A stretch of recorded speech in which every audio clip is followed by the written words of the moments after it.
खेळ चाले.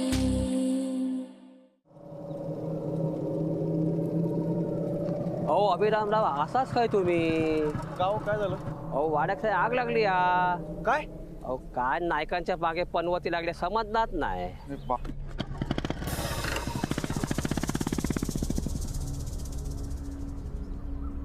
दत्ता सावकाश रे बाबा.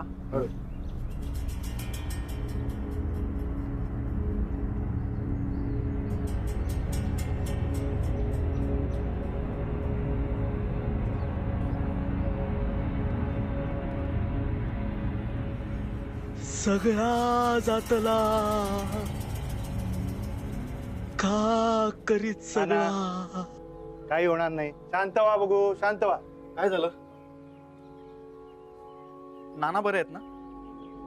काही नाही, आग लागली होती, आता झालं सगळं. हा, त्या काय पडलेली हा घरात आग लागणार, माणसाचा जीव जाऊ, त्या फक्त लग्नाची पडलेली हा ना. दत्ता अरे गेलो ना त्यांच्या मागचून. काय झालं गेलो तर?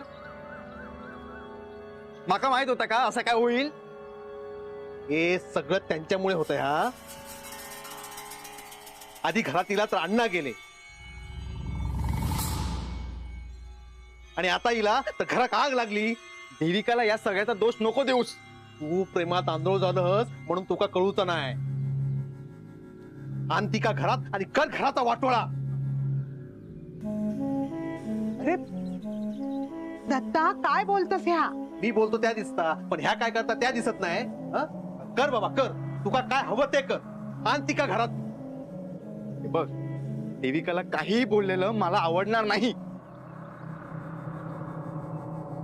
आणि तुम्ही नका बोलू यार माझ्या विषयात. अहो तुम्ही कशात बोलतास? बाकीची काय माणसं बोलतात? सगळे गोड होती, तुम्ही तेवढे वाईट. घाबरावा रे अभिरामा, माझी शपथ आहे तुका. घाबराव रे बाबा. माधव, आपण निघायला. निलिमा, आपण बोलू. हा, आता आणखीन काय बोलायचं राहिलंय? आपल्याला उशीर होतोय.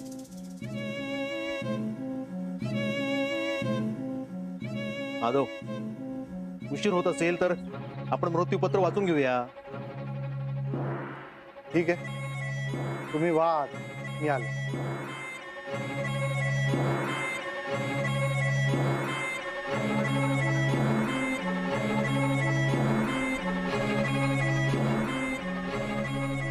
अभिराम, वकील काका मृत्यूपत्र देऊन गेले.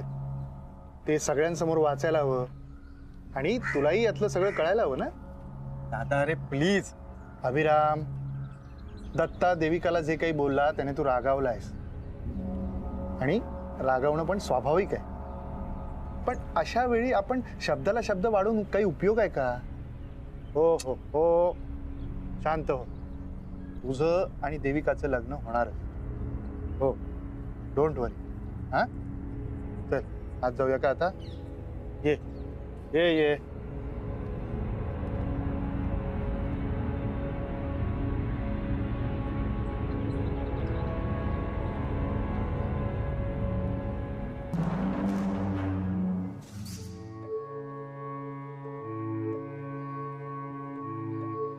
अभिरामा बस.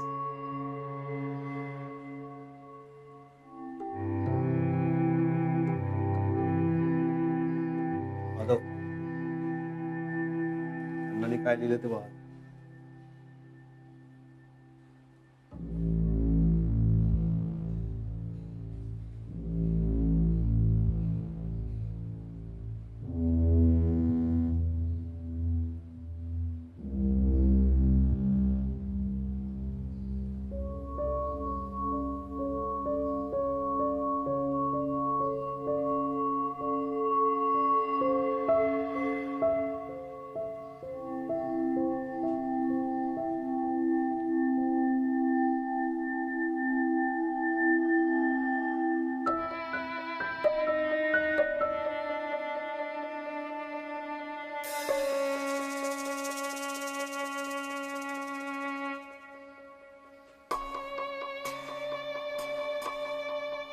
काय झालं?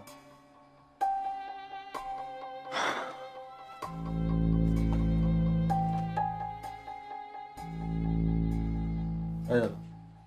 बस.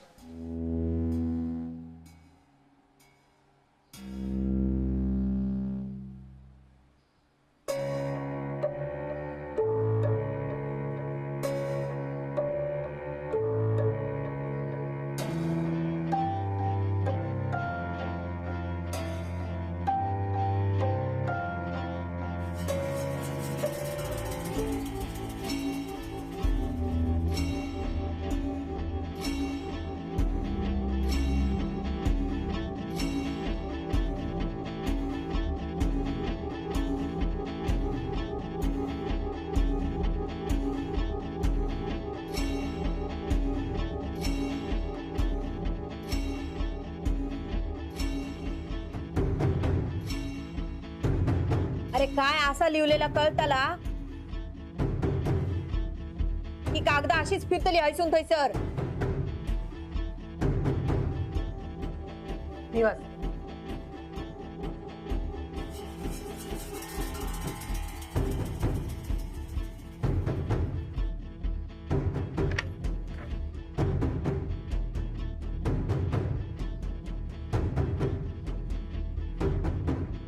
माधव सुषमाला बोलवायला हवं.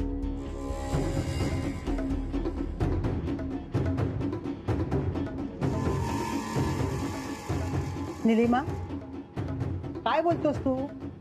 ती किती बोलवतोस? हे वाचताना सुषमा इथे असायला हवी. काय गरज नाही त्याची. ते का घरात घेऊ नका. कायद्यानुसार या मृत्यूपत्राचं वाचन करताना सुषमा असलीच पाहिजे इथे. तो कायदो माका नको सांगूस. त्या अवदेशेन तुझ्या सासऱ्याक लुबाडला आणि तो काय कमी हा का? तू तुझ्या लेकीक तुम्ही घरात बोलवतास?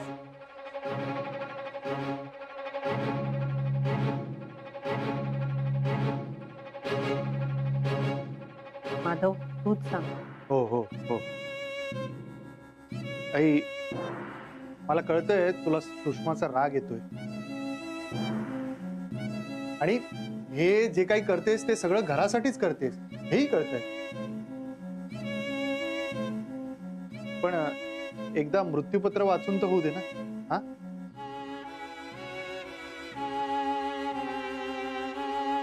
करा तुमका वय आता करा.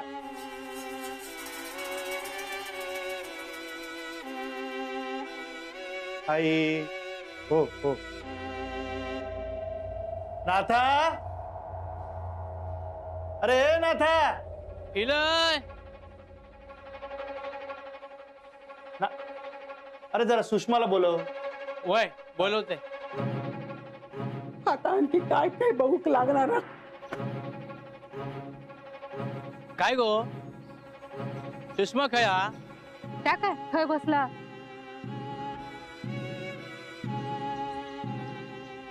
सुसल्या गो सुसल्या.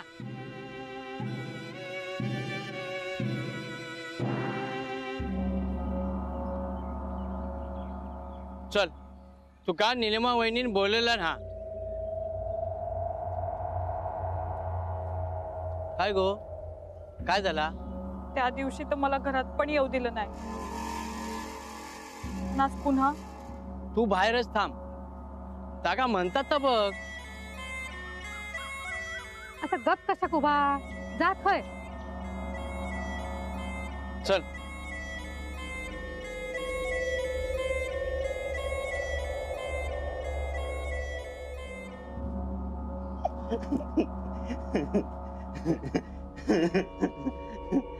आग आग लागली आहे ना.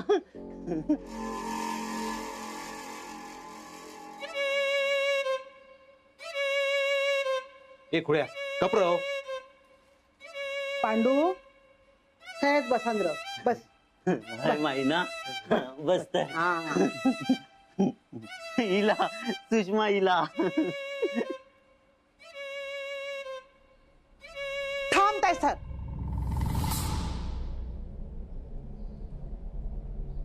वहिनी वाचा काय ते.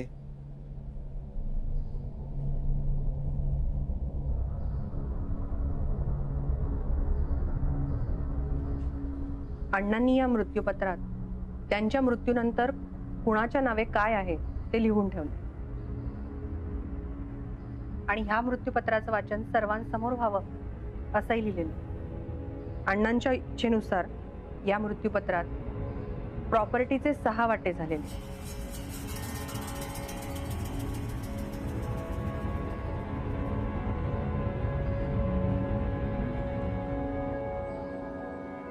अण्णांनी आईंच्या नावावर 5 एकर नदीकाठची जमीन केलेली.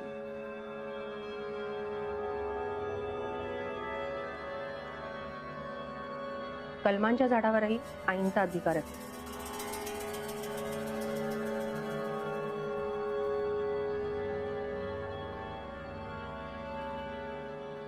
आणि हो, वाडवडिलांच्या दागिन्यांवरही आईंचाच अधिकार असेल. आईंच्या परवानगीशिवाय इतर कोणीही त्याला हात लावू शकणार नाही.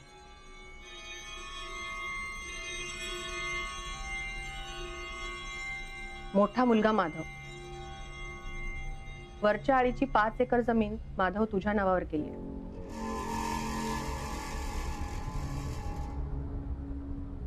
सागाच्या झाडांची.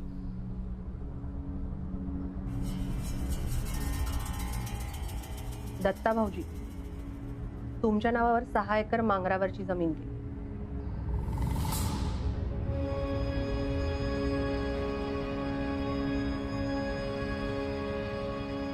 काय?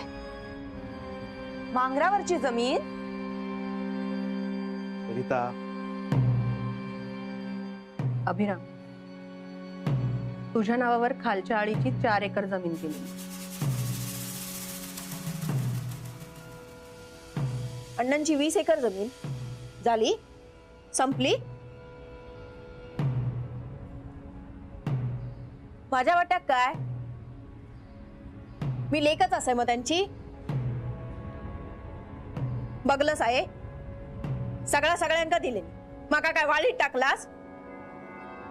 या दोघा भावांनी उद्या माका घराबाहेर काढला, मी काय जाव? छाया, अण्णांनी तुझी सुद्धा काळजी घेतलीये. यात पुढे असं लिहिलंय की या घरावर सगळ्यांचा समान अधिकार असेल. त्या संबंधीचे कुठलेही व्यवहार करताना सगळ्यांची परवानगी घ्यावी लागेल. त्यामुळे तुला इथेच राहता येणार. शिवाय शेतीचं जे उत्पन्न येईल त्यात 3 भावांचा समान अधिकार असेल.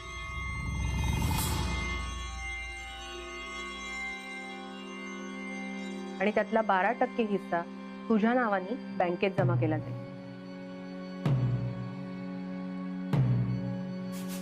काय चाललंय हे?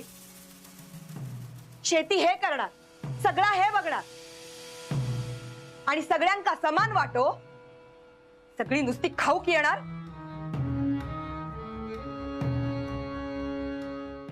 सरिता, अण्णांनी 6 एकर जमीन नावावर केली आहे ना, मग खरंच जमीन, मांगरावरची जमीन. काय पिकता काय नाही, पडीक जमीन ती. घेवा, बघितला काय करून ठेवल्यानी अण्णांनी. करा, आणखी करा. मोठ्याच्या नावावर मोठ्या आळीची जमीन, धाकट्याच्या नावावर खालच्या आळीची जमीन, औशीच्या नावावर नदीकाठची जमीन. तुम्ही फिरवत बसा मांगरावर नांगर, त्यात पिकत का ते बघा. ठेवा दागिने पण तुमचा ठेवा, आम्ही मागतो भीक.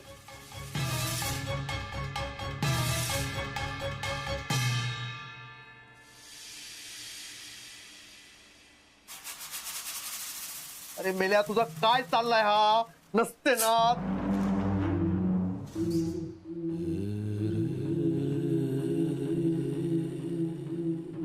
हात सोडा.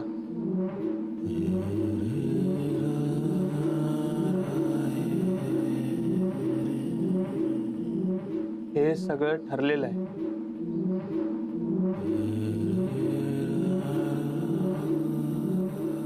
असंच म्हणा.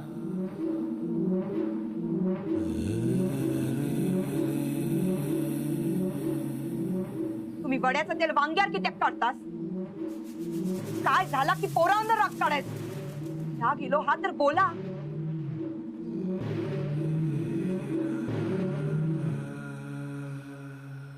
अजून मन मारून किती दिवस जगूचा हा?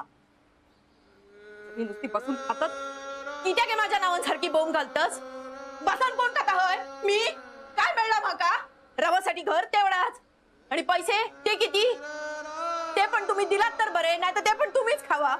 आहे तुका सांगून ठेवते, अण्णांनी याचा काय केला ना त्या काय बरोबर करू नाया. आहे जाऊ दे ती का. हो चला तुम्ही पण. काय वाढून ठेवलं सा? थांबा. आता काय झाला? सगळा कळला. 6व्या वाट्याविषयी अजून बोलायचंय. सुषमाचा वाटा.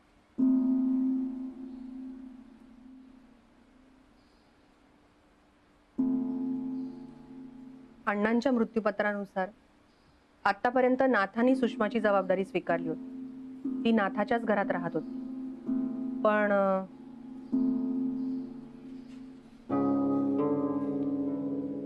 पण काय? पण अण्णांच्या इच्छेनुसार त्यांच्या मृत्यूनंतर सुषमालाही आता इथेच राहता येईल.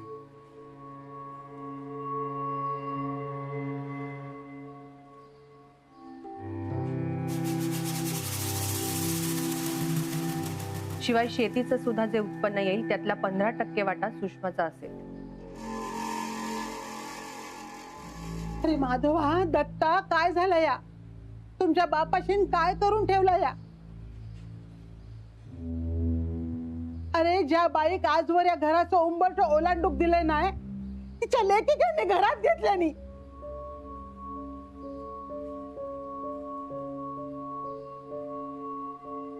आता तिच्या बरोबर ही अवदसा घरात येतली, सगळं घर खाऊन टाकतली. तिची नजर घरावरच होती. तिका हवा त्या मिळवूक बघता शेवंता. पण मी ता होऊक देवचंय नाही. मी या घरात तिका पाऊल टाकूक देवचंय नाही. माधव, आई शांत हो. अरे बाबांनो, नको तिका घरात घेऊ. हो हो हो शांत हो. अभिरामा, तू तरी बघ रे बाबा. आई, अहो कायद्यानुसार इथे जे लिहिलंय ते आपल्याला नाकारता येणार नाही.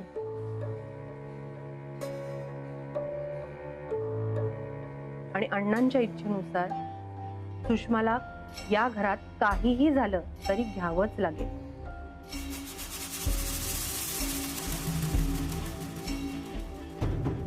माधव, सुषमाला आत बोल. कुठे गेली? गेला सुषमा गेला. अरे इला माधव भाऊ, सुषमा इला.